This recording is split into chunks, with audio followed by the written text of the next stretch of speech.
Students, আগের ভিডিওতে দেখিয়েছিলাম পুরনো বছরে প্রশ্নপত্র বের করার ট্রিক্স। আজকে তোমাদেরকে দেখাবো কি করে এই প্রশ্নপত্রের উত্তর বের করতে হয়।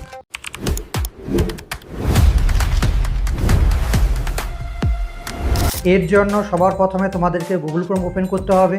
তারপর তোমাদেরকে সবার প্রথমে ইয়ার লিখতে হবে, অর্থাৎ কোন সালে তোমরা প্রশ্ন খুঁজতে চাইছো। তারপর ক্লাস লিখতে হবে। তারপর কোন সাবজেক্টে প্রশ্ন তোমরা খুঁজতে চাইছো সেটা লিখতে হবে।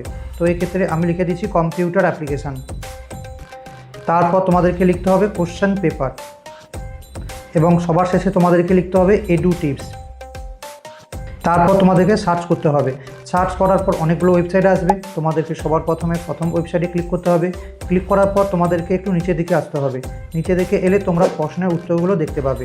তো তোমরা দেখতেই পাচ্ছ সমস্ত প্রশ্নের উত্তরগুলো দিয়ে দিয়েছে এবং তোমরা চাইলে এইখান থেকেও প্রশ্নপত্রগুলো ডাউনলোড করতে পারবে। তার জন্য তোমাদেরকে আরেকটু নিচের দিকে আসতে হবে। আসার পর তোমাদেরকে এইখানটায় ডাউনলোড পিডিএফে ক্লিক করতে হবে।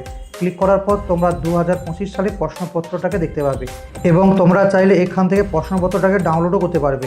তার জন্য তোমাদেরকে এইখানটা পেন আইকনে ক্লিক করতে হবে। আইকনে ক্লিক করার পর সেভ কপিতে ক্লিক করতে হবে। করলেই তোমাদের কাজ কমপ্লিট। ক্যামেরা অ্যাঙ্গেল ঠিক আছে? চালু করে দিলি আবার। এ কুকুরটা কি এই সময় ডাকা শুরু করলো? একে একটা পার্লেজি বিস্কুট একটা খাওয়াবি, নাহলে। थैंक यू फ्रेंड्स, ये आपका प्यार बना रहेगा।